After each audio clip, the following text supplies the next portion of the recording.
Well, it was a Friday news dump with the release of Sheldon Richardson, one of the better players for the Browns last season. Not someone that we wanted to see go, but that might not be the end of the story. Kevin Stefanski spoke out this week in an interview talking about maybe there's a path to Sheldon Richardson coming back to the Browns.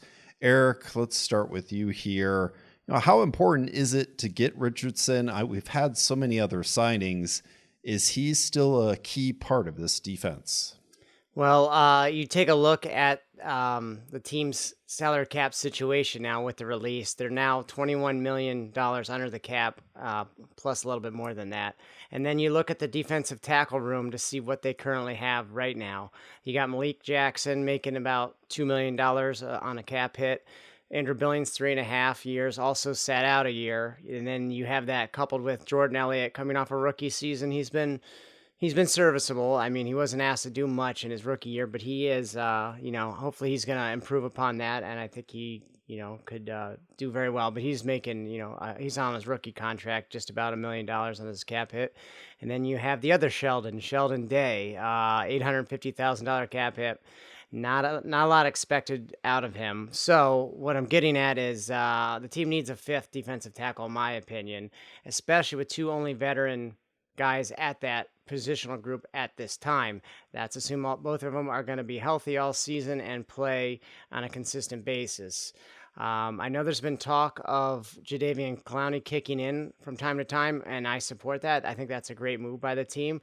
But if you really think he's going to be playing in that role 16, 17 games consistently, I think that might be a tall order. So, I think they need to get another guy, another veteran. I mean, I'd be fine if they take a Christian Barmore or a guy later on in the draft that's solid at defensive tackle, but I want a veteran in there if I could choose that between that and a rookie. So, I'll give you a couple of free agent options. I'll go quickly so I don't steal any of Drew's thunder. You better not take the guy I'm about to say. If you take the guy I'm about to say, we're going to have problems. Do not list the entire free agent defensive class, please. I'll just list just three. Two guys. Give me two guys. All right, fine. Well, I know. Well, we'll see. We'll start with the two veteran guys. I'll just give you, and you can take the young guy. Okay. Two veteran options will be Jarrell Casey, 32 years old. He only played 3 games last year. He was hurt, but if you look at the last 3 seasons prior to that, he was averaging 6 sacks a year, 55 tackles, 9 tackles for loss. I could see a 1 year, $7 to $10 million range for him. Geno Atkins, also 33, just about a year older. You read my notes and then kill me. For that, I'm getting a third guy. Get your third guy. Geno Atkins, he's got 8 sacks a year. He's in the same situation. Only played a couple games last year. You got to go to 17 and 19, 8 sacks a year, 46 tackles a year, 9 tackles for loss. These are all veteran guys who are making their presence known on a team. If you want to go young, you could always go with Maurice Hurst, who was recently released by the Raiders. He has a lot to prove, not even finishing out his rookie contract, averaging just under 3 sacks, 25 tackles a year, and 3 tackles for loss. A lot less productive, but he's a lot younger. He would become a much cheaper option. By and large, the Browns need to add another defensive tackle, in my opinion, before the outside of the draft. If they want to throw a dart and, hopefully a middle round. I cannot wait to get into this conversation, man. I can tell. You've already interrupted me twice. So, Eric, they're moving on. They're moving on then, right? No, I'm saying they need to get one of these 4 guys. If it's Sheldon Richardson, I just want one of these 4 guys, no more than $8 million a year. If they can't make it work with Sheldon, $8 million, then move on and get one of these, either 2 veterans or a young guy. So it's important, not necessarily for Sheldon Richardson, but a replacement for Sheldon Richardson, which could be Sheldon Richardson. Drew, are they moving on? Do you think, do you want Sheldon back in the building? Yes, I do. He's a really good player. Okay.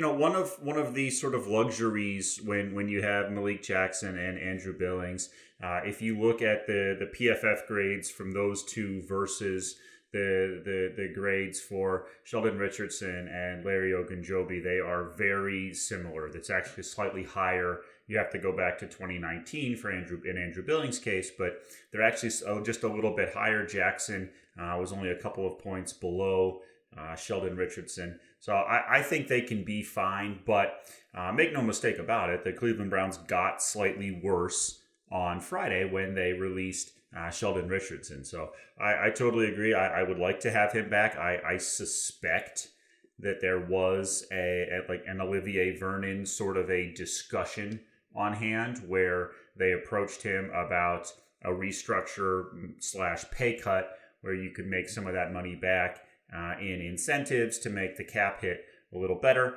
And most likely he balked at that, right? I don't have inside sources that I can say that's definitively true, but I imagine there was some sort of conversation before, hey, Sheldon, you're cut, right? Because he's certainly a very good player.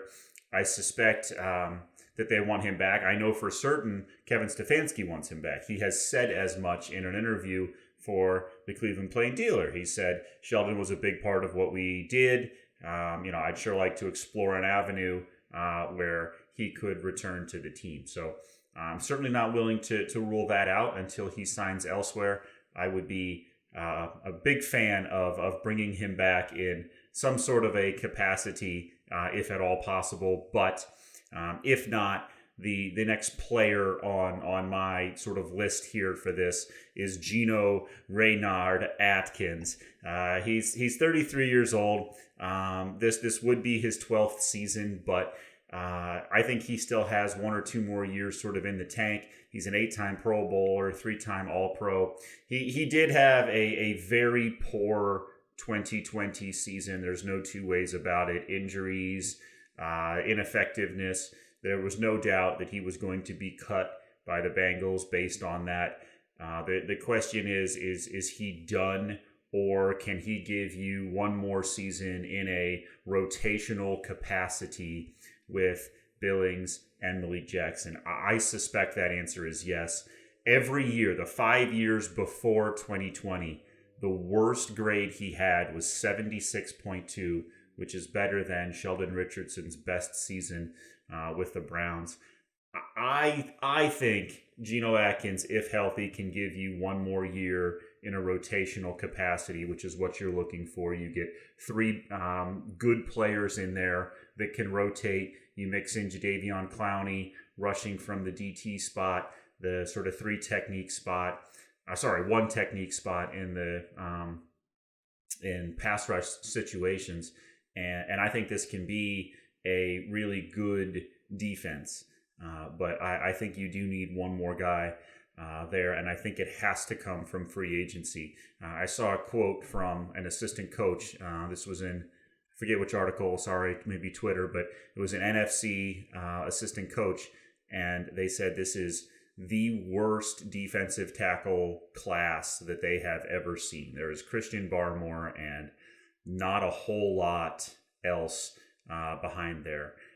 There's not a whole lot of players that are ready to play in the NFL at all right now in this draft class. So you might be able to find somebody in the middle rounds who you can work on, adjust his technique, his strength, and have somebody ready to play in a year or two. But you're not going to come out of this draft with somebody who can contribute valuable minutes to the team. So I think you have to go the veteran free agency route for one more year.